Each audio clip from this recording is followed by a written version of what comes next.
चलिए NEP question number 53 पे चलेंगे। Which of the following is a key pedagogical shift in school education as पर NEP 2020। सबसे बड़ा शिफ्ट यही था कि भैया अब जो है रोट लर्निंग हट जाएगी और अब कॉम्पिटेंसी बेस्ड लर्निंग हमारे सामने आएगी, अधिगम आधारित। ठीक है, इसके बारे में आप अन्य जानकारी भी ले सकते हो। एक मिनट यहाँ से हम ले लेते हैं। ठीक है, ये हो गया। अब यहाँ पर लिखिएगा। चलिए, तो एनईपी 2020 जो है वो प्रमोट करती है fundamental shift away from memorisation. अब बच्चों को रटना कम पड़ेगा और वो किस तरफ शिफ्ट कर जाएंगे, उनकी जो शिफ्टिंग होगी वो कोर कॉम्पिटेंसी पे होगी, अंडरस्टैंडिंग पे होगी और स्किल डेवलपमेंट पे होगी। ठीक है, ये गोल किस लिए है? Is to assess students ability to apply knowledge application पे ज़्यादा फोकस किया जाएगा, सिर्फ उसको रिकॉल करने के लिए नहीं। यानी कि रटन विद्या दूर हुई। ठीक है, रटन विद्या दूर हो गई। हिंदी वाले हिंदी में पढ़ सकते हैं। अगला question, the new curricular framework under NEP 2020 is design to be. नया जो करिकुलर फ्रेमवर्क आया है बहुत अच्छा है, बहुत अच्छा है, क्योंकि ये बिल्कुल फ्लेक्सिबल है। आपके लिए कोई चीज़ प्री डिसाइडेड नहीं है कि नहीं ये ही आपको करना है। फ्लेक्सिबल है, इंटीग्रेटेड है। ठीक है, और इंटरडिसिप्लिनरी है। सबसे बढ़िया बात ये कि आपको जो सब्जेक्ट्स पसंद आते हैं आप साथ साथ उसको पढ़ सकते हो। कितनी अच्छी बात है ना। एक्सप्लेनेशन यहाँ पर है। और इसमें अच्छी बात यह है कि जो इंटरडिसिप्लिनरी अप्रोच है उसके बाद breaking down the rigid walls between art, science and vocational streams to provide a holistic education. Holistic education यहाँ पर पता है क्यों कहा जा रहा है? इसलिए कहा जा रहा है, समग्र शिक्षा की बात हो रही है, क्योंकि आप में से बहुत सारे बच्चे ऐसे रहे होंगे बचपन में जिनको कंप्यूटर भी पसंद रहा होगा और कोई आर्ट्स का सब्जेक्ट पसंद रहा होगा, जिनको स्पोर्ट्स पसंद रहा होगा, प्लस कुछ हिंदी या इंग्लिश पसंद रही होगी या मैथ पसंद रहा होगा, लेकिन उनको वो सब्जेक्ट्स मिलते नहीं थे। ठीक है, वोकेशनल ट्रेनिंग के नाम पे हमारे यहाँ कुछ भी नहीं होता था, लेकिन अब वो चीज़ें पॉसिबल हैं, जो कि बहुत अच्छी बात है। और इस पर फोकस कौन कर रही है? सरकार। एनईपी के तहत वो बातें हमारे सामने रखी भी गई हैं। NEP 2020 proposes that board examination कैसे होंगे? अब ये होंगे 2 बार साल में, और इनका जो मेन फोकस होगा वो रहेगा एप्लीकेशन बेस्ड। ठीक है, अनुप्रयोग आधारित रहेंगे। डिटेल्स आपके सामने आप पढ़ सकते हो। ठीक है, the key objective of school curriculum reform in NEP 2020 is. अब देखो, की objective of school curriculum reform, school का जो पाठ्यक्रम सुधार हो रहा है उसका मुख्य उद्देश्य क्या है, यही पूछा जा रहा है। तो सबसे मेन पॉइंट वहाँ पर यही है कि सिलेबस को भैया कम कर दो, reduce the syllabus load and enhance critical thinking. Critical thinking को बढ़ावा देने के लिए चीज़ें करो।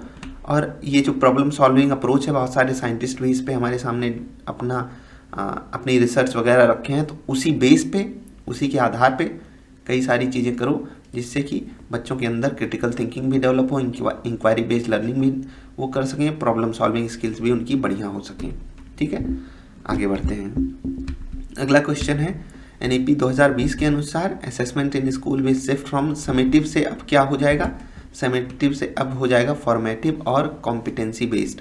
देखिए, कॉम्पिटेंसी बेस्ड तो अभी नया टर्म आपको लग रहा होगा। फॉर्मेटिव में क्या था? कंटिन्यूअस इवैल्यूएशन होता था, छोटे छोटे टेस्ट होते थे, जहाँ पर बच्चे की जो प्रॉब्लम्स होती थी उनको समझने की कोशिश की जाती थी, जिससे कि उनके समेटिव असेसमेंट में बढ़िया नंबर आ सकें या बढ़िया परफॉर्मेंस वो दे सकें। और अब कॉम्पिटेंसी बेस्ड क्यों आई है? एनईपी के तहत ये बड़ा चेंज आया है, क्योंकि अगर आप उनको दक्षता आधारित एवेल्युएशन करके दोगे या उनकी दक्षता पे मेन फोकस करोगे तो बच्चे सच में अच्छी परफॉर्मेंस करते ही करते हैं। ठीक है, और इन सब चीज़ों पे पहले विचार क्यों नहीं हो पाया? मुझे इसी बात का मतलब संदेह होता है कि मतलब क्या है, होना चाहिए था। Which new national body will be responsible for school assessment standards under NEP 2020? अच्छा, ये वाला जो आंसर है ये कई बार आपके सामने आया है। आपको लगता होगा कि क्या बार बार उसी तरीके के क्वेश्चंस आ रहे हैं, लेकिन मैं आपको बता दूं, यहाँ पर जितनी भी संस्थाएं हैं सब आपके लिए ज़रूरी हैं। और अगर सबसे कोई ज़रूरी है तो वो है परख। परख के बारे में अगर आप नहीं समझ पाओगे तो समझ लो बहुत पीछे रह गए। यहाँ हिंदी में गलत लिख उठा है, लेकिन इंग्लिश में बिल्कुल साफ साफ लिखा हुआ है और इसका आप अच्छे से पढ़ सकते हो। आपके सामने लिखा हुआ है, performance assessment review and analysis of knowledge for holistic development. आपको ये जो है फुल फॉर्म तो याद करना पड़ेगा। हिंदी आपके सामने भले लिखी हुई है, लेकिन फुल फॉर्म आपको पता होना चाहिए। Is proposed as a new national assessment centre under NEP 2020। Its role is to set norms. अब इसका काम क्या है, नॉर्म्स को ये सेट करेगा, स्टैंडर्ड्स को सेट करेगा, and guidelines for student assessment, और गाइडलाइंस बनाएगा स्टूडेंट असेसमेंट के लिए, इवैल्यूएशन के लिए, सभी स्कूलों के लिए, अच्छा सभी स्कूल बोर्ड्स के लिए, इंश्योरिंग यूनिफॉर्मिटी सभी में बनी रहे, and comparability across the country. Across the country की बात हो रही है ना, तो परख अगर ये काम करने में सक्षम रहा तो कभी भी आप ये कहते हुए नहीं पाओगे कि बिहार बोर्ड का बच्चा कमज़ोर है, यूपी बोर्ड का बच्चा कमज़ोर है, CBSE का बच्चा आगे निकल गया, ICSE के बच्चे की अंग्रेजी तेज है। ये सब चीज़ें बदल जाएंगी, उनका बदलना बहुत ज़रूरी भी है। 59 number, NEP focuses on which type of learning approach at the school level. School level पे बिल्कुल अभी उसी का डिस्कशन हम लोग कर रहे थे, कॉम्पिटेंसी बेस्ड लर्निंग होनी चाहिए स्कूल में, और एक्सपीरियंशियल लर्निंग होनी चाहिए। बच्चे को आप करा के सिखाओ, प्रोजेक्ट में इन्वॉल्व करो उसको। प्ले बेस्ड लर्निंग छोटे बच्चों के लिए थी, बड़े हो जाए उनको एक्सपीरियंशियल लर्निंग की ज़रूरत है। अगर आप उनको अनुभव करा पाओगे बहुत आसानी से सीख पाएंगे, और इसका कोर जो है NEP 2020 में हमारे सामने रखा गया है, जहाँ पर इसको प्रमोट करने की बात की गई है। The preparatory stage under NEP emphasises. अच्छा, प्रिपरेटरी स्टेज में सबसे अभी मैंने वही बात करी कि प्रिपरेटरी स्टेज में बच्चे के साथ क्या किया जाएगा, प्ले बेस्ड लर्निंग कराई जाएगी। Transitioning to the text based learning. अच्छा, टेक्स्ट बेस्ड लर्निंग को हटा करके अब क्या किया जाएगा, प्ले बेस्ड लर्निंग पे फोकस किया जाएगा। ठीक, हटाया नहीं जाएगा, ये तो रहेगी ही भाई, ये तो एवरग्रीन चीज़ है। खेल आधारित शिक्षण से पाठ्य आधारित शिक्षण की ओर संक्रमण होगा। संक्रमण तो गजब गजब हिंदी है भाई, गजब। लेकिन मैं आपको बता दूं कि ट्रांजिशनिंग का मतलब होता है कि यहाँ से आप इधर शिफ्ट करने की कोशिश करो। पूरे नहीं हो पाएंगे हम कभी भी, क्योंकि भाई जो टेक्स्ट बेस्ड लर्निंग है उसका अपना एक महत्व है, लेकिन जो प्ले बेस्ड लर्निंग है वो बढ़िया इम्पैक्ट क्रिएट करती है बच्चों के ऊपर। प्रिपरेटरी स्टेज आपको पता होना चाहिए 5-3-3 वाले स्ट्रक्चर में। ठीक है, ये क्या होती है, ये क्या होती है, ये क्या होती है, और इसके बाद ये एक और है 5-3-8, 8-3-11। ठीक है, 11-4-15 ये सब चीज़ें आपको पता होनी चाहिए, हमने शुरुआत में पढ़ा भी हुआ है। अगर आप ये सब चीज़ें नहीं बताना चाहोगे कि चलो प्रिपरेटरी स्टेज क्या है, मिडिल स्टेज क्या है, फाउंडेशनल क्या है, बाल वाटिका क्या है, फिर तो गड़बड़ हो जाएगा ना। चलिए आगे बढ़ते हैं। Which of the following ensures reduced curriculum load as पर NEP 2020। NEP 2020 के हिसाब से क्या निम्न में से कौन सा पाठ्यक्रम के बोझ को कम करना सुनिश्चित करता है। अच्छा, ये यहाँ पर जो ऑप्शन दिए हुए हैं तो हाँ, अच्छा ठीक है, integration of subjects and themes. Subjects को इंटीग्रेट कर दो, थीम्स को इंटीग्रेट कर दो, और इससे क्या हो जाएगा, जो पाठ्यक्रम का लोड होगा वो कम हो जाएगा। The NEP 2020 proposes that students can choose subjects. अब यही तो बात हो रही है, cross art, science and commerce, यही तो बात होगी ना कि वो कोई भी सब्जेक्ट कभी भी पढ़ सकते हैं, उनका जो मन वो करें। देखो दोस्त, आप लोग ऐसे बीच तक आते हो, वीडियो लाइक कर दोगे तो मुझे भी अच्छा लगेगा। मैं आपके लिए वीडियो रिकॉर्ड करता हूँ, PDF बनाता हूँ, जिसको आप आसानी से देख करके रिवीजन कर सको। तो आप जब भी वीडियो लाइक करो, समझ लो कि भाई की मदद कर रहे हो।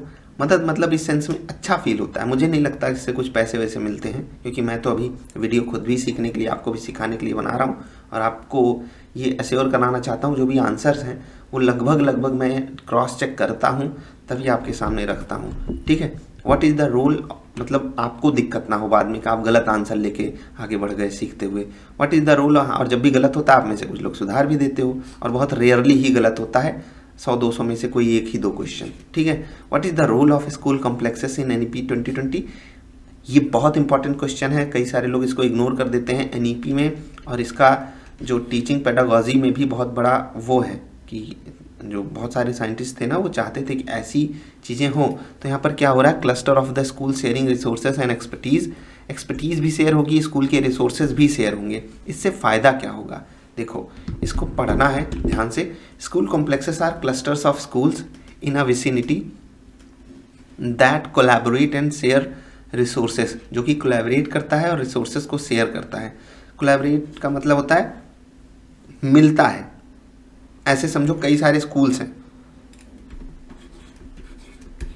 3 स्कूल्स हैं। मान लेते हैं यहाँ पर आर्ट्स का टीचर जो है बहुत बढ़िया है, यहाँ पर आर्ट्स के टीचर हैं ही नहीं, यहाँ की आर्ट्स के टीचर की जो कॉम्पिटेंसी है वो कम है, या ऐसा यहाँ का प्रिंसिपल मानता है। हमारे यहाँ बच्चे बेटर आर्ट टीचर डिजर्व करते हैं। हर टीचर अपने आप में कोशिश करता रहता है कि बच्चों के लिए बेटर बन पाए, लेकिन कभी कभी टीचर्स वो फुलफिलमेंट नहीं दे पाते जो बच्चे को चाहिए होती है। तो हो सकता है ये आर्ट का टीचर यहाँ के बढ़िया काम कर दे, आर्ट का टीचर यहाँ जाके बढ़िया काम कर दे, ठीक है। और यहाँ आर्ट का टीचर नहीं है तो यहाँ वाले को यहाँ भी हो सकता है शिफ्ट किया जाए, कुछ कुछ दिन यहाँ पर चले जाएँ, यहाँ पर चले जाएँ।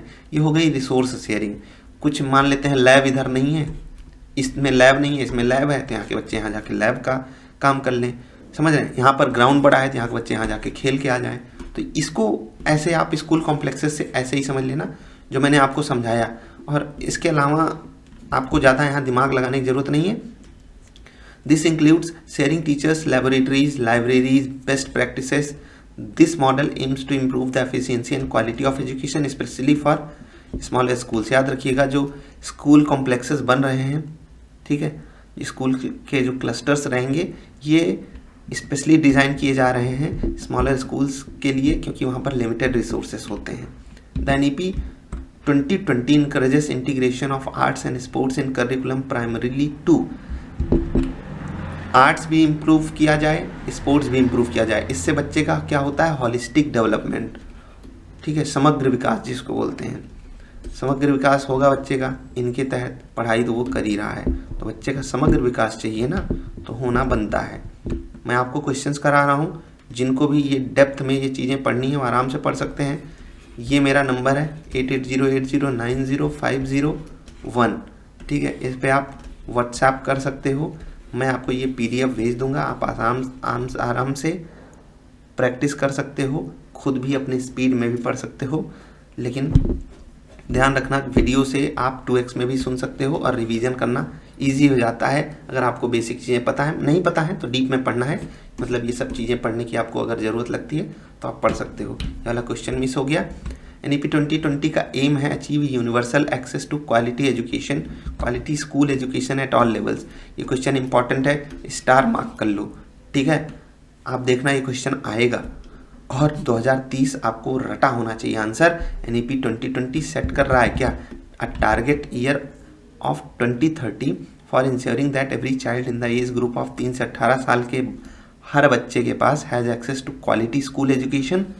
उसके पास एक्सेस क्वालिटी स्कूल एजुकेशन का फ्रॉम प्री प्राइमरी टू कक्षा 12, प्री प्राइमरी से लेकर के क्लास 12 तक उसके पास हाई क्वालिटी एजुकेशन का एक्सेस हो। ये हमारा टारगेट है 2030 तक। भगवान करें ये अचीव हो जाए, हर उस बच्चे को अपना हक मिले जो भारत में पैदा हुआ है, ठीक है, क्योंकि बहुत पोटेंशियल मैंने देखा है जो सही सुविधाएं नहीं पाते हैं और बर्बाद हो जाते हैं अपने इस देश में, ठीक है। और ये बात जो कही गई है ना, रिगार्डलेस ऑफ देयर बैकग्राउंड और लोकेशन, ये बहुत इंपॉर्टेंट बात ये भी है।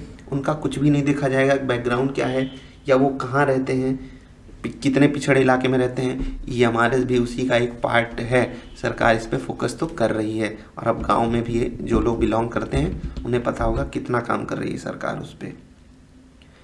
Emphasises the importance of bagless day. अच्छा, बैगलेस डेज क्यों हैं? बैगलेस डेज हैं reduce academic pressure and promote experiential learning. हमने ऊपर बात की एक्सपीरियंशियल लर्निंग की, एकेडमिक प्रेशर बच्चों के ऊपर कम हो और उनकी एक्सपीरियंस बढ़े अलग अलग चीज़ों को करने में, तो उसी पे बैगलेस डेज आए हैं। Which of the following best defines the concept of experiential learning. अब एक्सपीरियंशियल लर्निंग कैसे आप समझोगे कि क्या है, तो यहाँ पर आंसर दिया हुआ है learning through direct experience, reflection and practice.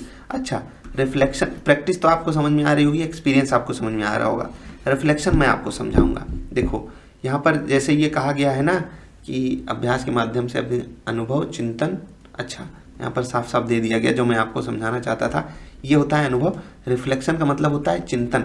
आपके अंदर सेल्फ रिफ्लेक्शन भी आना चाहिए। आप किसी चीज़ को देखो, आपने किसी इंसान को देखा जो जानवरों की मदद कर रहा है, सेवा कर रहा है, अच्छी बातें प्रमोट कर रहा है जानवरों के बारे में, तो यहाँ से आपके अंदर सेल्फ रिफ्लेक्शन भी आएगा। यार मेरे घर के आसपास स्ट्रे डॉग्स रहते हैं, मुझे उनकी सेवा करनी चाहिए। ये सेल्फ रिफ्लेक्शन के थ्रू आया ना, ये भी एक एक्सपीरियंशियल लर्निंग का ही पार्ट है, क्योंकि आपने किसी को वो करते हुए देखा, आपके अंदर अच्छी भावनाएं आती हैं, प्यार आप सीखते हो, कंपैशन आपके अंदर डेवलप होता है, तो एक तरीके से रिफ्लेक्शन का ही पार्ट है। ये आप याद रखना। तो ये पूरी बात आपको पता होनी चाहिए। Learning through direct experience, reflection and practice is known as experiential learning. ठीक है। Which of the following is the key recommendation of NEP 2020 regarding vocational education in school. अच्छा, वोकेशनल एजुकेशन की बात हो रही है, तो वहाँ पर हमारे सामने जो बात कही जाएगी वो है कि introduce vocational exposure from grade 6 onwards. ये तो हमारे सामने एकदम सिंपल सी बात है, सबको पता होगी। लेकिन वोकेशनल का मतलब होता क्या है आपको बता दूं। भले यहाँ पर व्यावसायिक परिचय की बात हो रही है, लेकिन वोकेशनल का मतलब होता है ऐसी स्किल बच्चे को सिखाओ जो आगे चल के उसको जॉब मार्केट से दूर रखे। ऐसा मतलब कि वो सेल्फ एम्प्लॉयड होने की तरफ बढ़ सके। ठीक है, ऐसी स्किल उसको सिखा दो। उसको फ्रीलांसिंग सिखाने की शुरुआत कर दो, कोडिंग के तहत, वीडियो एडिटिंग, ग्राफिक डिज़ाइनिंग। उसको आप प्लम्बिंग सिखा दो। ठीक है, इलेक्ट्रीशियन बनना सिखा दो। और ये सब काम छोटे नहीं होते। आपको लग रहा होगा मैं मजाक कर रहा हूँ, तो भाई मैंने ऐसे ऐसे बिजली मिस्त्रियों को देखा है जो 2-2 लाख रुपए महीने के छाप रहे हैं अपने शहर में रह के, अपनी फैमिली के पास रह के। और आप देखो 1-2 लाख रुपए के लिए कोई सॉफ्टवेयर इंजीनियर अपना देश तक छोड़ जाता है भाई साहब। और अपने घर पे रह के मैंने देखा है ऐसे लोगों को, और बहुत छोटे शहरों में। ऐसा नहीं कि मैं टॉप सिटी की बात कर रहा हूँ।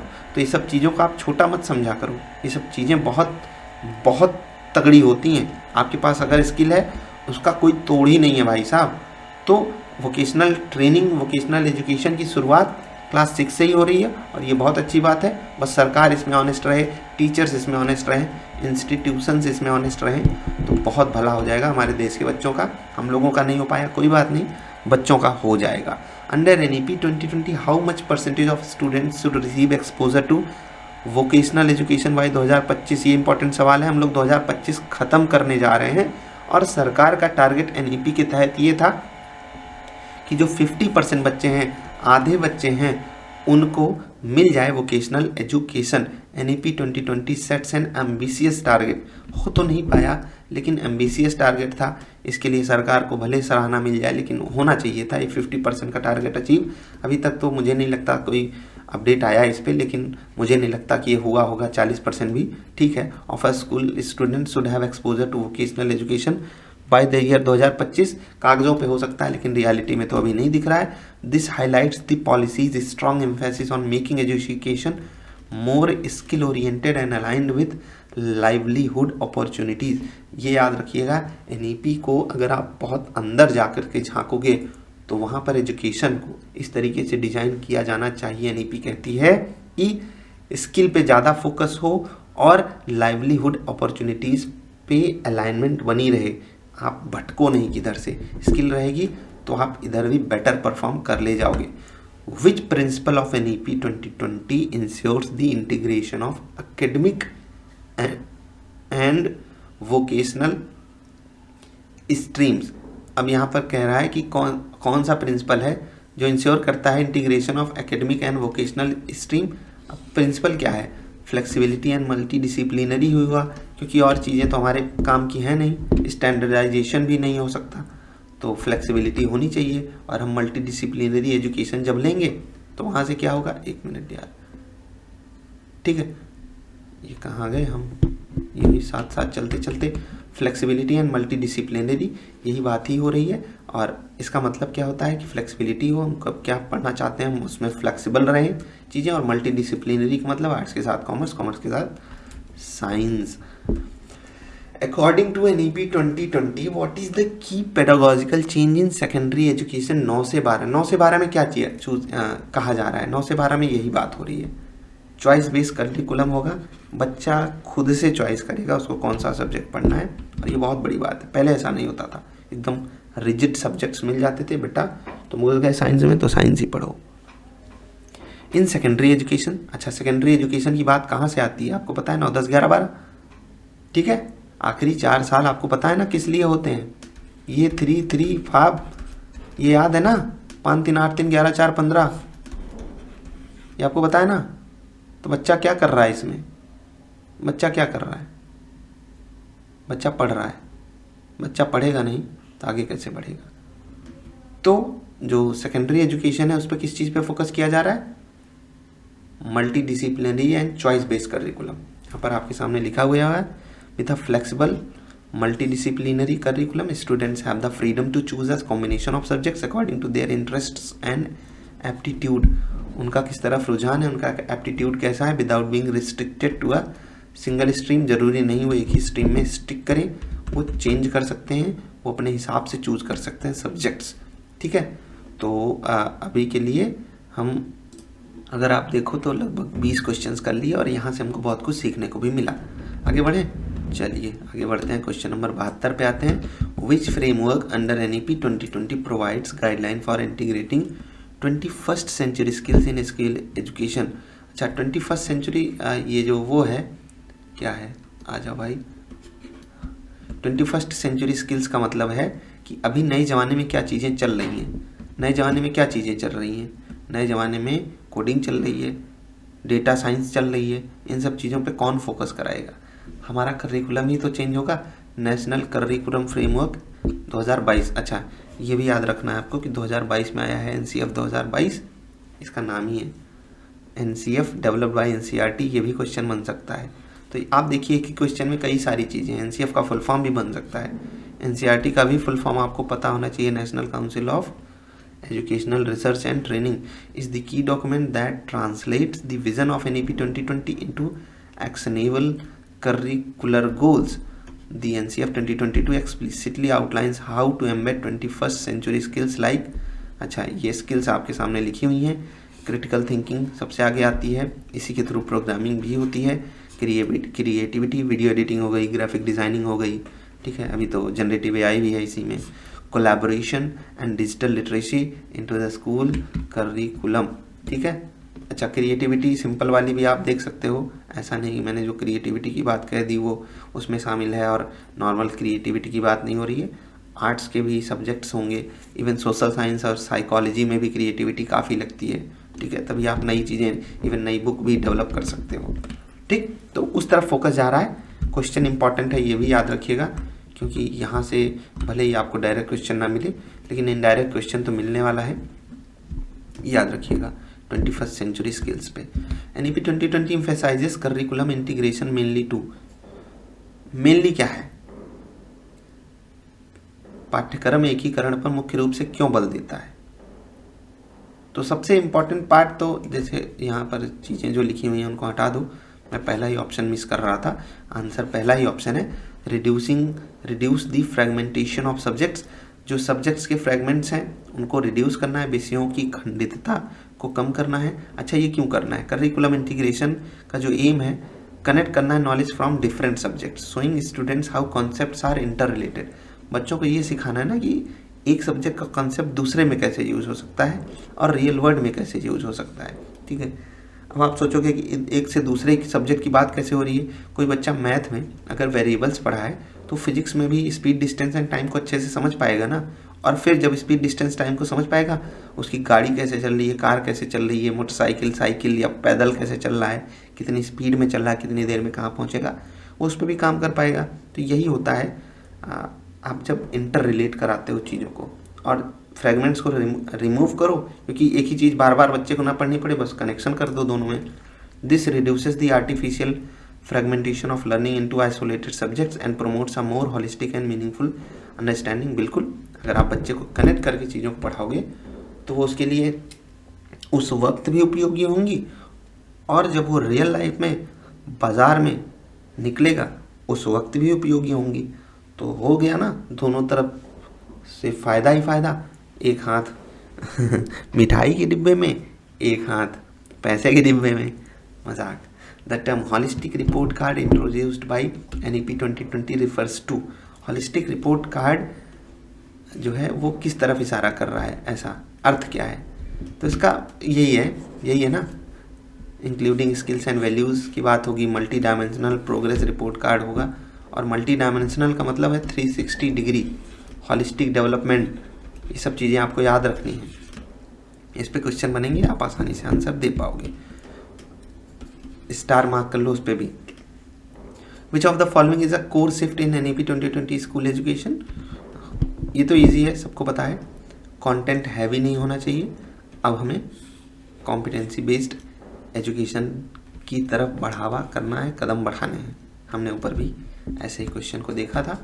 व्हाट इज द की objective of assessment reforms under NEP 2020? तो भैया बच्चे का कंसेप्चुअल अंडरस्टैंडिंग डेवलप कराओ और उसको एप्लीकेशन करना सिखाओ।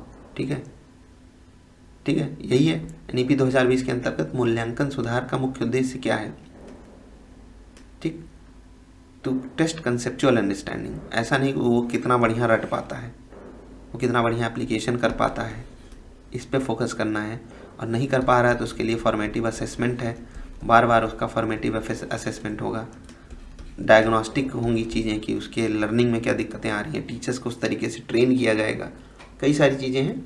जो बेस्ट आंसर है to test conceptual understanding and application, वैचारिक समझ और अनुप्रयोग की जांच होनी चाहिए। ठीक है, आगे बढ़ते हैं।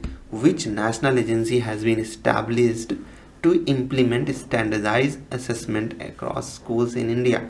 फिर से बढ़िया सवाल है और फिर से आंसर परख ही है। मैं आपको बता दूं, ये भले ही आपको बार बार मिल रहा है, लेकिन मैं आपको बताऊं कि भाई साहब ये क्वेश्चन समझो आएगा ही एग्ज़ाम में। कहीं भी आप एग्ज़ाम देने चले जाओ, ये क्वेश्चन आपको मिलेगा, डायरेक्ट मिले या इनडायरेक्ट मिले। परख का फुल फॉर्म याद रखना, performance assessment review and analysis of knowledge for holistic development. और ये इस्टेब्लिश किया गया है the national standard setting body for student assessment. याद रखिएगा, नेशनल लेवल पे ये सेट किया गया है, जो कि स्टैंडर्ड सेट करता है स्टूडेंट असेसमेंट के लिए। इसीलिए ये ज़रूरी पॉइंट है ना।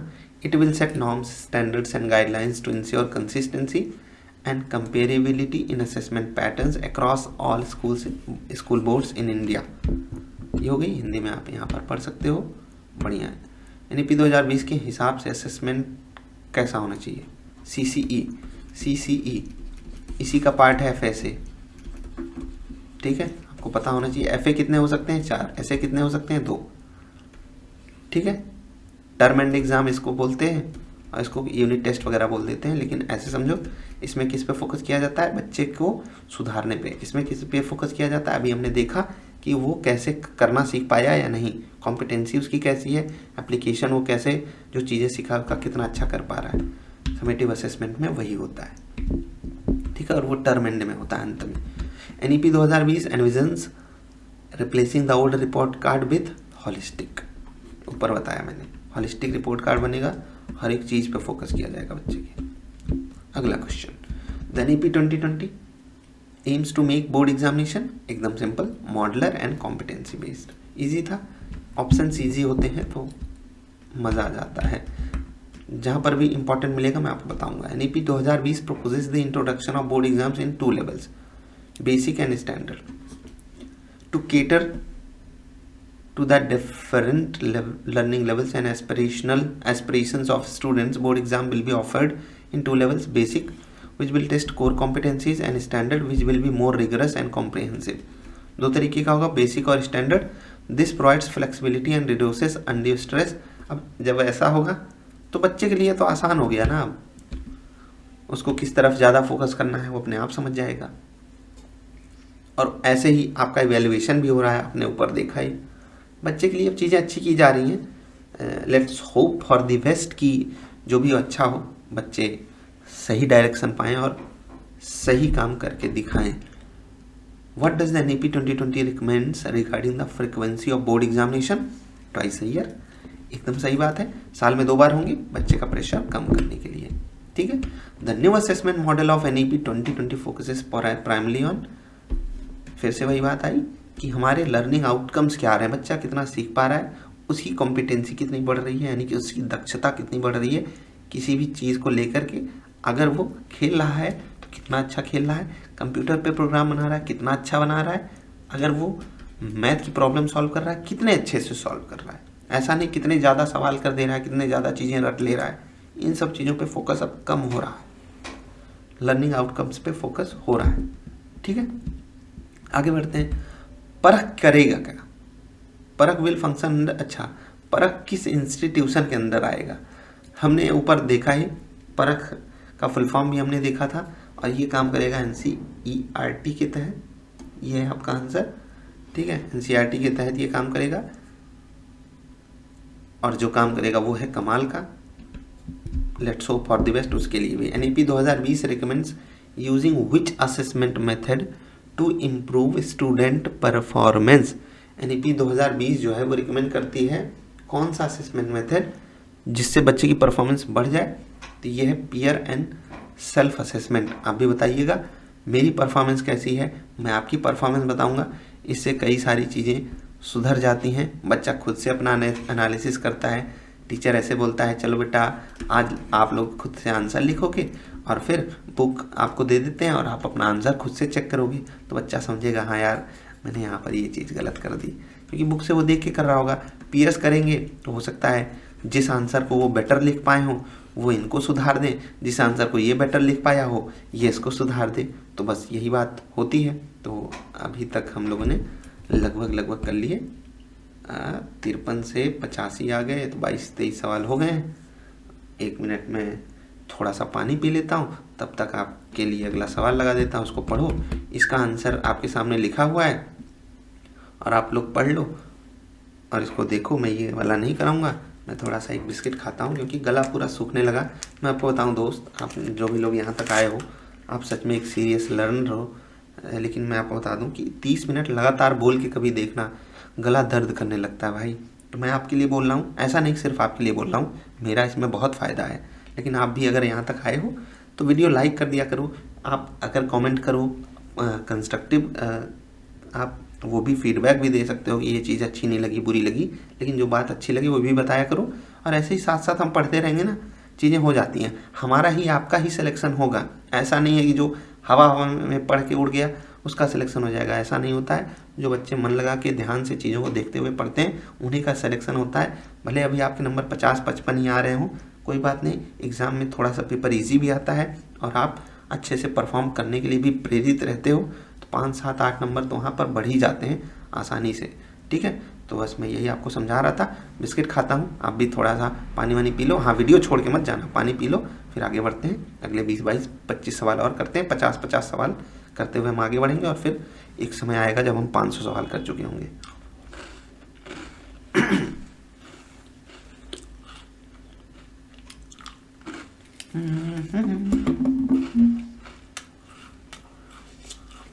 एक गाना है, आशिकी में हर आशिक हो जाता है मजबूर, इसमें दिल का क्या कसूर।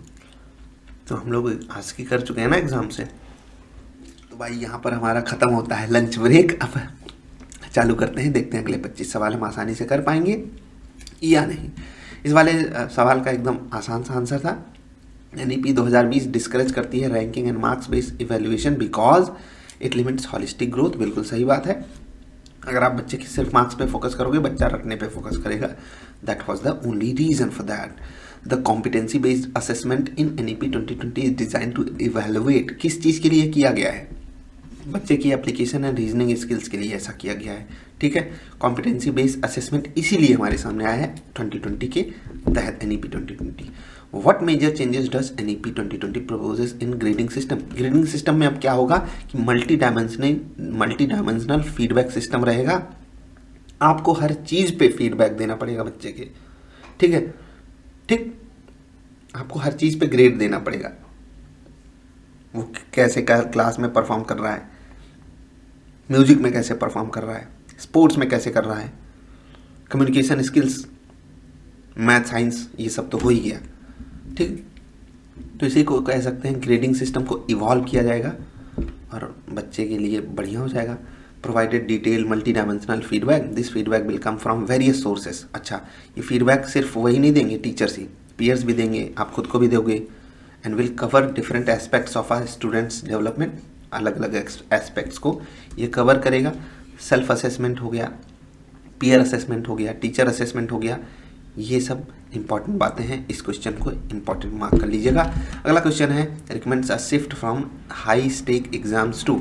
अब हाई स्टेक एग्जाम्स की जगह पर होगा regular formative assessment. High stake का मतलब वही है कि साल भर में एक ही परीक्षा हो या 6 महीने में एक ही परीक्षा हो, बच्चे को सारा दबाव उसी पे बना रहे, ये सब चीज़ें अच्छी नहीं थी बच्चे के लिए। तो इसीलिए अब रेगुलर फॉर्मेटिव असेसमेंट्स होंगे, जो कि काफ़ी अच्छी बात है। ये भी एक शिफ्ट है। Which principle guides the design of assessment under NEP 2020? Assessment of learning, assessment for learning। अच्छा, इस चीज़ को भी आप इम्पॉर्टेंट मान लो क्योंकि गाइडिंग प्रिंसिपल है assessment for learning AFL as opposed to assessment of learning. Learning का असेसमेंट नहीं करना है, याद रखिएगा। कुछ लोग इसमें कंफ्यूज होते हैं, मैं आपको बता देता हूं आसानी से। अधिगम का मूल्यांकन करना है, मार्गदर्शन सिद्धांत अधिगम के लिए मूल्यांकन। अच्छा, अधिगम का मूल्यांकन नहीं करना है, मतलब बच्चे ने क्या सीखा है उसका मूल्यांकन नहीं करना है। अधिगम हो पाए, मतलब कि लर्निंग हो पाए, बच्चा सीख पाए, उसके लिए मूल्यांकन करना है। ये आप रट लो। समझ तो आप गए ही होगे, लेकिन रटना जरूरी है। असेसमेंट फॉर लर्निंग होगा, लर्निंग का असेसमेंट नहीं होगा। मैं आपको फिर से बता दूं, बच्चे ने 19 का पहाड़ा मान लेते हैं लिखा, 19 का 19, 19 2 38, 19 3 57, 19 चौक 76, 19 पंजे 95, 114, ठीक है, 133, 152, 171, 190। अब ये तो उसकी लर्निंग हो गई, लेकिन बहुत सारे ऐसे बच्चे हो गए जो इसको नहीं लर्न कर पाए। तो यहाँ पर हमारे सामने क्या आएगा, असेसमेंट होगा फॉर लर्निंग। उनका असेसमेंट ऐसे किया जाएगा कि वो लर्न कर सके, ठीक है। ऐसा नहीं कि उनको नहीं लर्न है तो हमने 0 नंबर देके बोला, लात मार भगा दिया, हट भाई तू किसी लायक नहीं है, कोई कमीना बच्चा है तू क्लास का। नहीं भैया, असेसमेंट फॉर लर्निंग करना पड़ेगा। अधिगम के लिए मूल्यांकन करना पड़ेगा। हम बच्चे को ऐसे मूल्यांकन करेंगे कि वो आगे से सीख सके, या हम उसको तोड़ के सिखाएंगे। हम दिन में उसको 2-2 करके सिखाएंगे। सिखाना जरूरी है ना, सीखना जरूरी है उसके लिए, तो इतना तो करना पड़ेगा। AFL हमारे सामने होना पड़ेगा, असेसमेंट फॉर लर्निंग आना पड़ेगा, असेसमेंट ऑफ लर्निंग को हटाना पड़ेगा। आई होप आपकी ये बात क्लियर है। इस चीज़ को आप इम्पॉर्टेंट मान लो। मैंने 2 बार मार्क किया है, तो याद रखना क्यों मार्क किया है। What is the role of AI and technology in assessment reforms as पर NEP 2020। AI क्या करेगा? एकदम आसान सवाल है, उतना पर्सनली मत लो इसको, लेकिन AI पर्सनलाइज करेगा और एनालाइज करेगा स्टूडेंट के लर्निंग डेटा को। कंप्यूटर भी यही करता है, मशीन्स भी यही करती हैं। तो ये भले ही सवाल आपको इम्पोर्टेंट लग रहा हो, मुझे नहीं लगता उतना इम्पोर्टेंट है, आप तो इसको आसानी से कर भी लोगे। NEP परख को किस लिए ला रहा है? परख क्या करेगा? नेशनल असेसमेंट सेंटर बनाएगा। अच्छा, परख है क्या? Parakh is envisioned as the national assessment centre. Its primary role is to set standards. ये स्टैंडर्ड सेट करेगा, गाइडलाइंस बनाएगा और यूनिफॉर्मिटी लाएगा to the student assessment patterns and practices across the diverse school boards in India, ensuring national level comparability. National level पे बच्चों में comparison किया जा सके, इसलिए नेशनल असेसमेंट सेंटर है हमारे सामने। और परख यहाँ पर जो काम करेगा वो कमाल करेगा, ठीक। तो परख हमारे सामने जो है वो नेशनल असेसमेंट सेंटर बनाएगा और वो बोर्ड में जा करके चीज़ों को सुधारेगा, जिससे बच्चे का सही से विकास किया जा सके। क्योंकि भैया अगर बच्चे का आपने सही से असेसमेंट ही नहीं किया, ठीक है, तो फिर बच्चा वही है ना कि हाथ से निकल जाता है। अगला, according to NEP 2020 what is the ultimate aim of assessment reforms. Assessment reform से हो क्या जाएगा? होगा क्या इससे होगा कि बच्चे का फियर कम हो जाएगा एंड प्रोमोटिंग जॉयफुल लर्निंग, और बच्चा खुशी से सीखना चाहेगा। है ना कमाल की बात? बिल्कुल कमाल की बात है। Under NEP 2020 which organization will assist Parakh to developing psychometric assessment tool. अच्छा, साइकोमेट्रिक असेसमेंट टूल्स परख को जो है कौन सा ऑर्गेनाइजेशन असिस्ट करेगा डेवलप करने के लिए? तो वो यहाँ पर क्या SCERT रहेगा ना, हाँ, NCERT एंड SCERT, ये भी याद रखना। State council of educational research and training, और ये है national council of educational research and training. ये दोनों मिलेंगे परख के साथ। अच्छा, परख इनके साथ मिलेगा और क्या करेगा? These bodies have the requisite research expertise in education and child psychology to help develop scientific, ये डेवलप करेंगे scientific and reliable psychometric tools for assessment। psychometric tools बनाएंगे। psychometric समझ रहे हैं ना, मनोविज्ञान से आधारित, ठीक। और आप अगर बच्चे के मनोविज्ञान को समझते होगे तो ये कंपनियां ये जो है ऑर्गेनाइजेशन समझती हैं, तो परख इनकी मदद लेगा और ऐसे ही असेसमेंट टूल्स बनेंगे जिससे आप बच्चे का मूल्यांकन अच्छे से कर सको। NEP 2020 ensures that assessments must test both. Assessment में क्या क्या होना चाहिए? नॉलेज की भी टेस्टिंग हो और एप्लीकेशन की भी टेस्टिंग हो। पहले सिर्फ और सिर्फ नॉलेज की टेस्टिंग होती थी, ठीक। अगला question, what kind of questions will dominate the new board. अच्छा, ये तो बहुत इंपॉर्टेंट क्वेश्चन है। अब बोर्ड एग्जाम्स में कैसे क्वेश्चंस डोमिनेट करेंगे, अब वहाँ पर आएंगे एनालिटिकल क्वेश्चंस, जो आपकी एनालिसिस को चेक कर सके कि आप कितना बढ़िया एनालाइज कर लेते हो चीज़ों को और कितना बढ़िया आप एप्लीकेशन करके दिखा सकते हो। अगर आपने किया होगा तभी आप उसका सही से आंसर भी कर पाओगे। तो बच्चे क्रिटिकल थिंकिंग करने जान जाएंगे, प्रॉब्लम्स को सॉल्व करना जान जाएंगे, और अगर वो रियल वर्ल्ड सिनारियो में उस कॉन्सेप्ट को अप्लाई कर ले गए तो उनको अच्छे नंबर्स मिल जाएंगे प्रोजेक्ट वगैरह में। समझ रहे हैं? तो उसी पे फोकस किया जा रहा है। NEP 2020 vision for assessment reforms aligns with which educational philosophy. Educational philosophy है क्या? मैंने आपको एक शॉर्ट वीडियो में बताया था, कंस्ट्रक्टिविज्म, निर्माणवाद के ऊपर ज़्यादा फोकस किया जा रहा है। जब असेसमेंट होगा, रिफॉर्म कर रहा है, aligns with which educational philosophy, बहुत सारे हैं, बिहेवियरिज्म भी है, ठीक है, एसेंशियलिज्म तो नहीं कह सकते, सोशलिज्म की तरफ भी चीज़ें हो सकती हैं, लेकिन वो आगे बच्चों को सिखाया जाएगा शुरुआत में, ठीक है। एजुकेशनल फिलॉसफी रहेगी कंस्ट्रक्टिविज्म, बच्चे को नॉलेज को कंस्ट्रक्ट करना आना चाहिए, उससे कुछ नया बना सकें अपने ऊपर, ठीक है, teacher student as a scientist बन सके। हाँ हाँ हाँ। Which any new tool under NEP will help track student progress over year? यहाँ पर हटो, स्टूडेंट प्रोग्रेस कार्ड SPR बनेगा। अच्छा, ये जो SPR है ये हॉलिस्टिक बनेगा, ये तो आपको पता है ना। 360 डिग्रीज में इवैल्यूएशन होगा बच्चे का, ये भी आपको पता है। स्टूडेंट प्रोग्रेस कार्ड ये आपको याद रखना है। ये डायनामिक रहेगा, लॉन्गिट्यूडनल रिकॉर्ड्स रहेंगे that will track students holistic progress over the years. Over the years की बात होगी, अक्रॉस डिफरेंट स्टेजेस, हर स्टेज की बात होगी स्कूल एजुकेशन में। It will provide a comprehensive picture of their academic and non academic growth. यही पर बात हो रही थी ना, 360 डिग्री मैंने इसीलिए कहा क्योंकि यहाँ पर कॉम्प्रिहेंसिव पिक्चर रहेगी उनकी एकेडमिक परफॉर्मेंस की भी और नॉन एकेडमिक परफॉर्मेंस की भी। According to NEP 2020 assessment reforms are intended to. Assessment reforms क्यों किए जा रहे हैं? जिससे कि आप फॉर्मेटिव लर्निंग को बढ़ावा मिल सके, और रिफ्लेक्शन मतलब बच्चा खुद भी आत्मचिंतन करके चीज़ों को अपने लेवल पे भी सीखने की कोशिश कर सके। परख primary mandate include which of the following. परख के हिसाब से क्या है?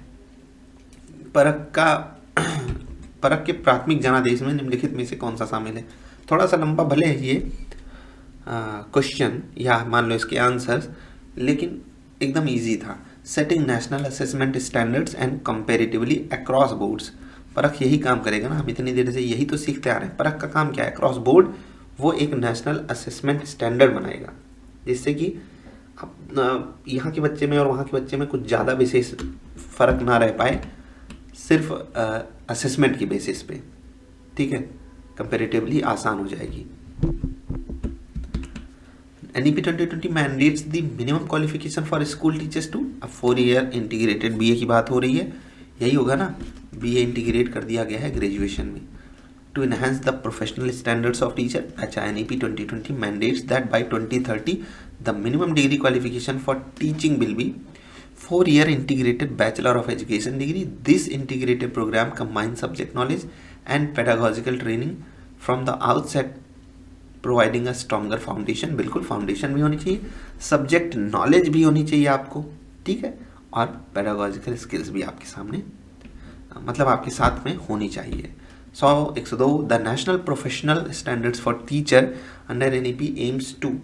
अब national professional standards for teacher, इस क्वेश्चन को आप इम्पॉर्टेंट मान लेना, और इसका एम क्या है वो भी मैं आपको बता देता हूँ कि टीचर का रोल क्या है।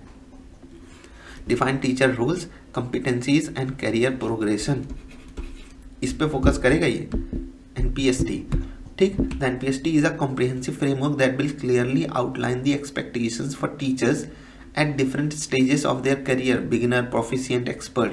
3 तरीके के टीचर्स बनेंगे, बिगिनर, प्रोफिशिएंट और एक्सपर्ट।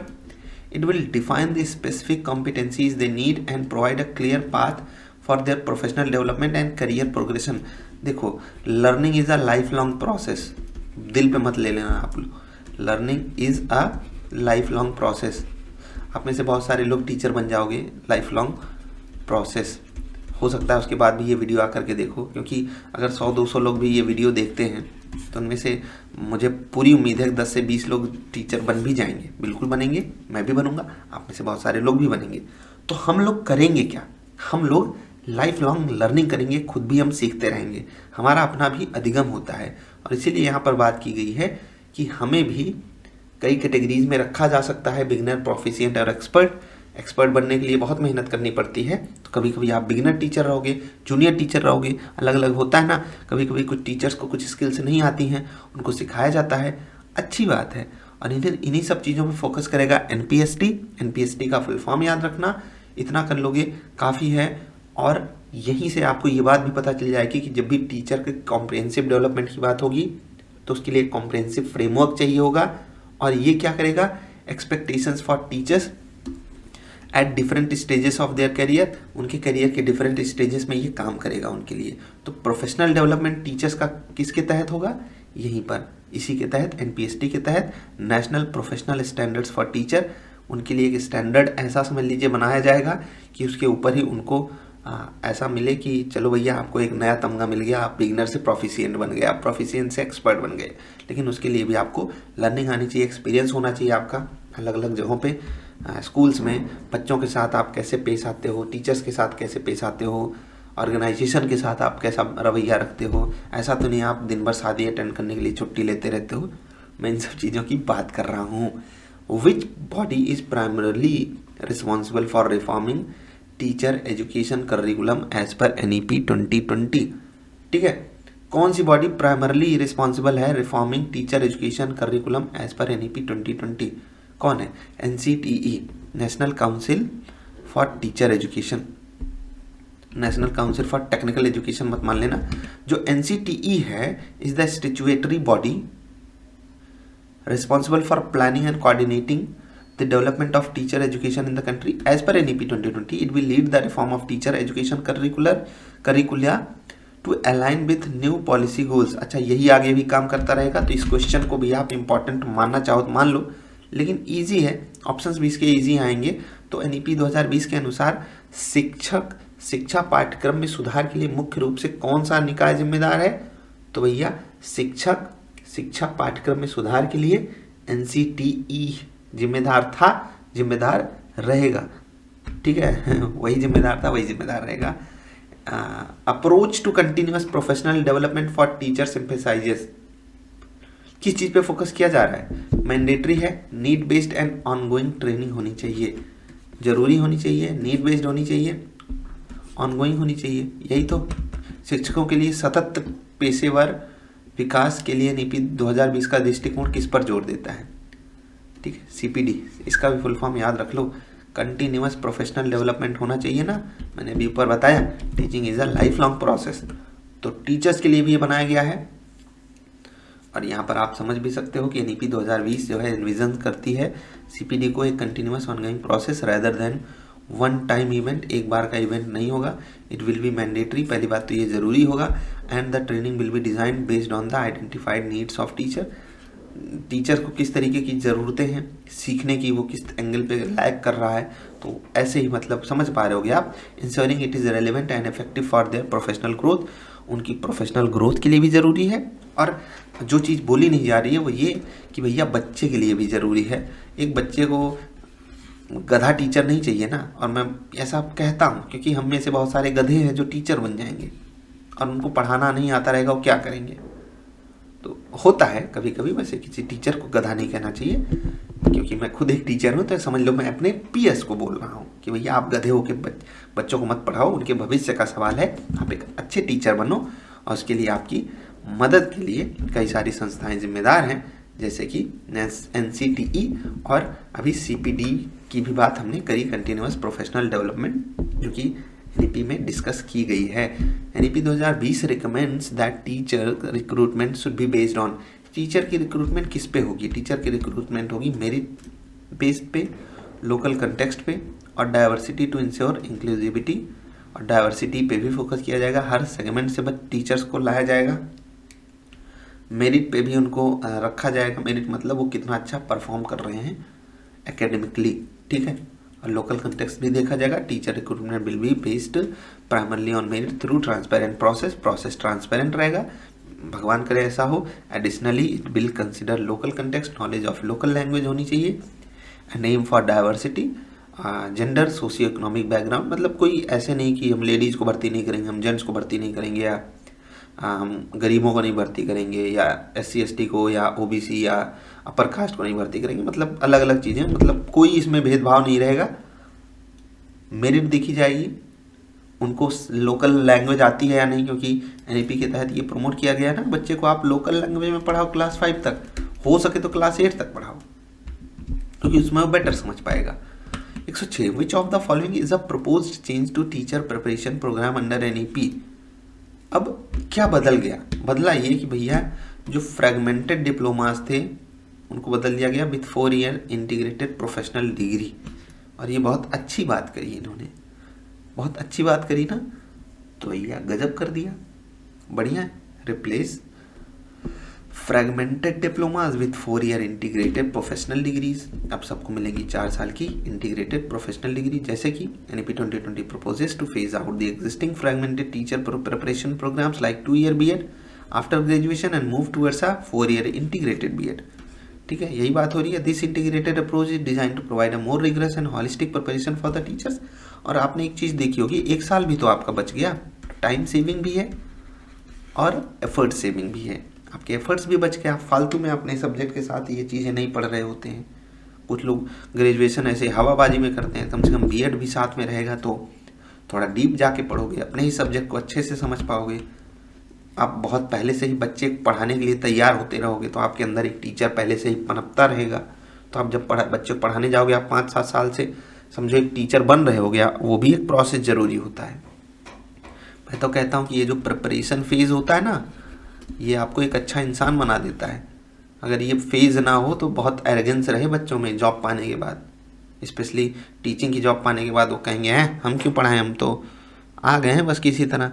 आपको ये जो कंपटीशन है ये हम्बल होना सिखाता है, और बहुत ज़रूरी है हम्बल होना।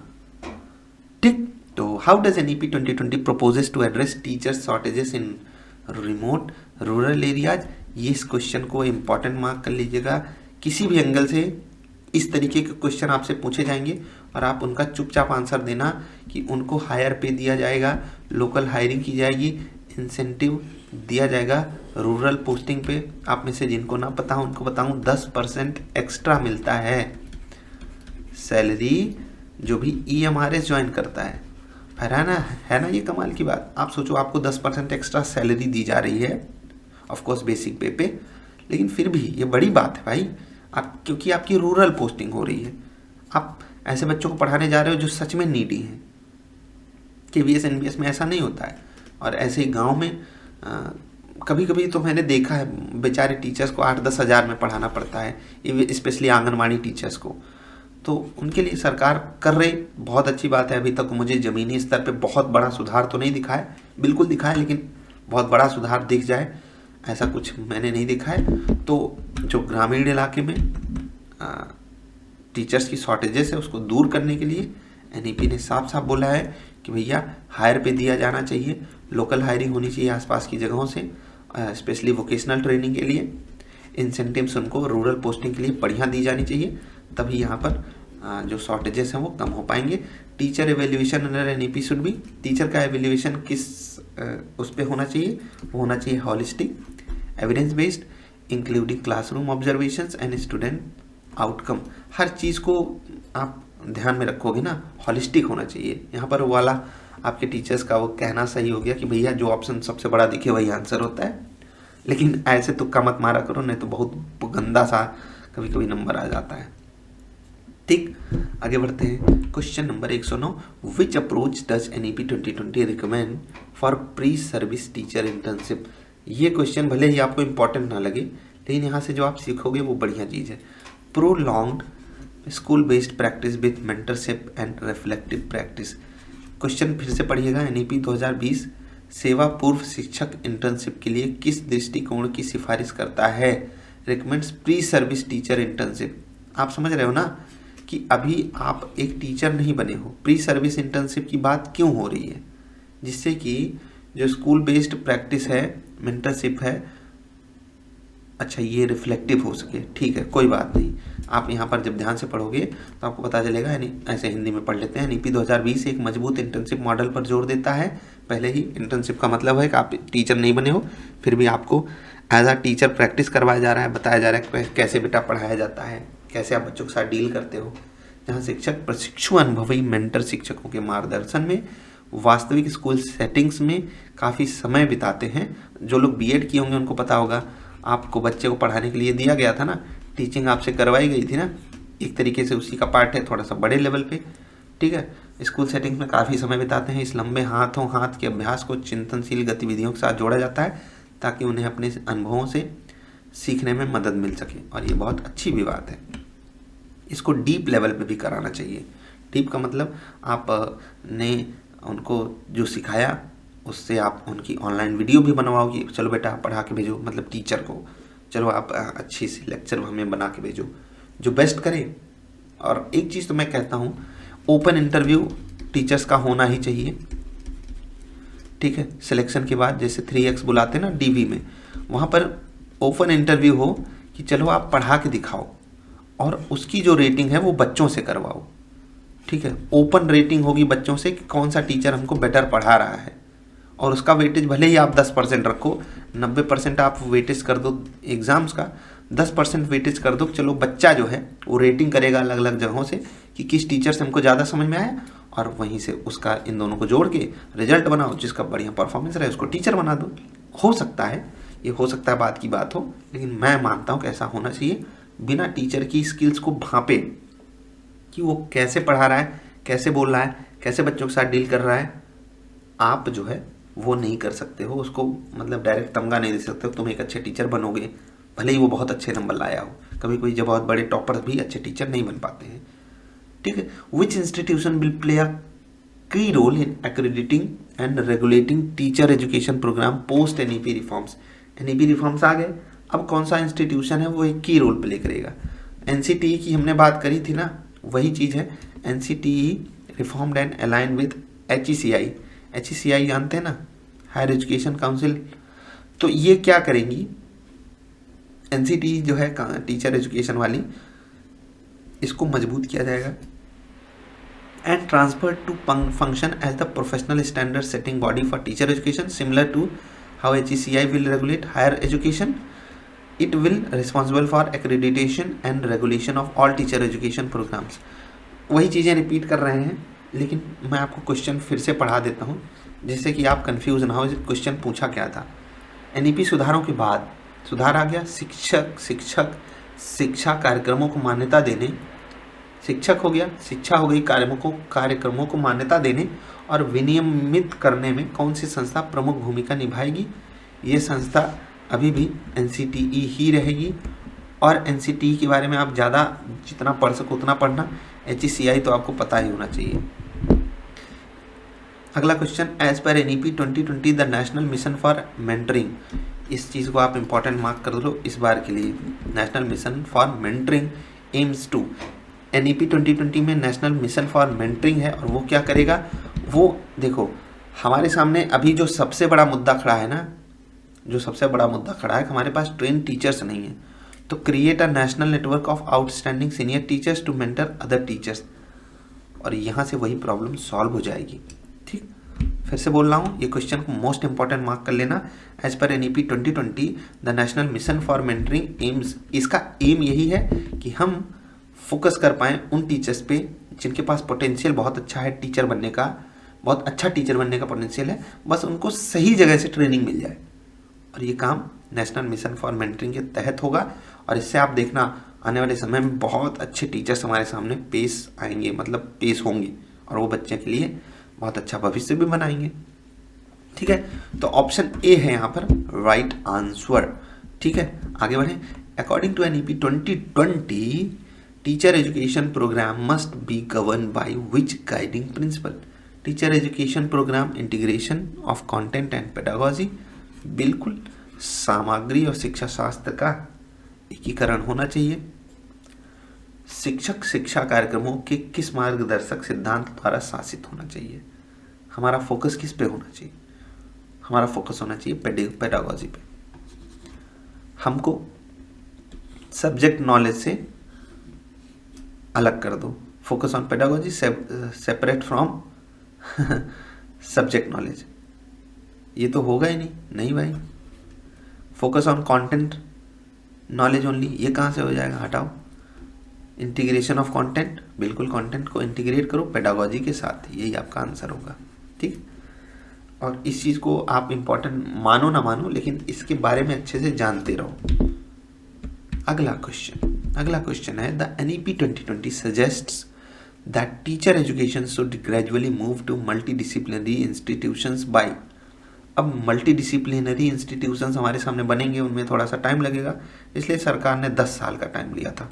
मैं 2020 से बात कर रहा हूँ, 2020 से 2030 ऐसे ही माना था कि एक टारगेट सेट किया था 2030 तक that all teacher education programs will be conducted within multidisciplinary universities and colleges. This move is intended to integrate teacher education into mainstream academic life and expose teacher trainees to a broader intellectual environment. ये बहुत अच्छी भी बात थी। तो इस question को आप फिर से पढ़ो। NEP 2020 सुझाव देता है कि शिक्षा को क्रमिक रूप से बहुविषयक संस्थानों में कब तक स्थानांतरित किया जाना चाहिए, यह है 2030 तक। जब भी शिक्षक ट्रेनिंग की बात आएगी वहाँ पर आप 2030 तक जाने की कोशिश करना, क्योंकि वहाँ पर मल्टीडिसिप्लिनरी जो है इंस्टीट्यूशंस में ट्रेनिंग की बात पॉसिबल हो पाएगी, ऐसा NEP मानती है। आगे, विच of the following is not an expected outcome of NEP's teacher education reforms. Teacher education reforms में क्या ऐसा है जो कि एक्सपेक्टेड आउटकम नहीं है? चलिए देख लेते हैं। प्रोफेशनलाइजेशन ऑफ टीचिंग, ये तो है भाई। डेवलपमेंट ऑफ रिफ्लेक्टिव प्रैक्टिशनर्स, बिल्कुल ये भी है। Over reliance on road based learning है ये, हाँ यही आंसर है। इसका मतलब ये चीज़ नहीं है, बाकी ये भी है, ये भी है, ये भी है। यहाँ पर वही पूछा है नॉट एन एक्सपेक्टेड आउटकम, कौन सा एक्सपेक्टेड आउटकम नहीं है? तो यही over reliance on road based learning. ये कोई आउटकम थोड़ी हुआ, तो घटिया आउटकम हो गया। Under NEP 2020 continuous CPD requires teachers to undergo at least. इस क्वेश्चन को इंपॉर्टेंट मार्क करो, और ऐसे क्वेश्चंस आपके सामने आएंगे और डायरेक्ट आपसे फैक्ट पूछा जाएगा। टू इंश्योर दैट, हाँ आंसर इसका 50 घंटे है। To ensure that teachers continuously update their knowledge and skill, NEP 2020 mandates that every teacher will participate in at least 50 hours of CPD opportunities every year. हर साल CPD के तहत हर एक टीचर को 50 घंटे की ट्रेनिंग लेनी ही पड़ेगी, ठीक है। अवसरों में भाग लेगा ऐसे मान लो। NEP 2020 recommends which of the following for recruitment of school teachers. अब रिक्रूटमेंट एकदम ट्रांसपेरेंट होगा, बिल्कुल मेरिट बेस्ड होगा, बिल्कुल डेमोन्स्ट्रेशन टीचिंग होगी। अच्छा, यही बात मैं भी कर भी रहा था। Teacher recruitment will be based on transparent and robust processes that test merit. A key component will be a demonstration lesson or teaching test to assess the candidate's actual teaching ability and classroom presence, ensuring they are not just knowledgeable but also skilled in pedagogy. यही मैं अभी आपसे बात कर रहा था, तो इस चीज़ को आप इम्पोर्टेंट मार्क करो। और जो ये क्वेश्चन है ये रिकमेंड करता है किस तरीके के टीचर्स का रिक्रूटमेंट हो, आपके सामने यहाँ पर लिखा हुआ है। ट्रांसपेरेंट होगा, मेरिट बेस्ड होगा, और डेमोन्स्ट्रेशन टीचिंग उनसे करा के होगी अगर रिक्रूटमेंट, तो बेस्ट रहेगा ना, बिल्कुल। NEP 2020 advocates for teacher preparation program that emphasises, बिल्कुल ब्लेंडेड अप्रोच होनी चाहिए, ठीक है। Combining theory, practice and research, यही इसका आंसर होगा, और ये आंसर परफेक्ट है, ठीक। तो इजी था, कोई दिक्कत नहीं है। NEP 2020 highlights that teacher motivation and empowerment can be improve through. Teacher का मोटिवेशन कैसे बढ़ेगा? Career progression, pathways and autonomy in teaching. बिल्कुल, अगर उसको लगेगा कि भैया मैं इसमें ग्रो कर सकता हूँ, टीचिंग को वो मतलब अगर प्रोफेशन बना के आगे चल रहा है तो उसको बहुत ज़्यादा सोचना ना पड़े, तो उसके लिए कमाल हो जाएगा ना। ग्रांटिंग दम greater autonomy in how they teach, उनको आप आज़ादी दो तो वो कमाल करेंगे ही, अच्छे टीचर बन के ही आएंगे। कई टीचर्स में कई तरीके का टैलेंट होता है, बस आप उनको मौका दो, वो दिखा देंगे वो क्या है, कितने काबिल हैं। As per NEP 2020 the teacher education curriculum will be developed by, कौन डेवलप करेगा? NCFTE, national council, national curriculum framework for teacher education. ये चीज़ है इंपॉर्टेंट, इसको भी इंपॉर्टेंट मार्क करो। आपको बता दूं, आपको NCFT के बारे में बहुत अच्छे से पता होना चाहिए 2022, इसके बारे में आप लोग पढ़ना और नीचे कमेंट में बताना। जो लोग यहाँ तक वीडियो देखे हैं उन्हीं से मुझे उम्मीद है, एक बंदा हो तो भी चलेगा, 2 बंदा हो तो भी चलेगा, मैं ऐसे ही लोगों से उम्मीद भी कर सकता हूँ, ठीक, कि वो एक अच्छे टीचर बनेंगे भी और जो बातें बताई जा रही हैं उसको फॉलो भी करेंगे। एटलीस्ट कुछ नहीं तो NCFTE का फुल फॉर्म ही लिख देना, ठीक। बाकी बताना आपको कोई चीज़ अगर नहीं समझ में आई हो तो।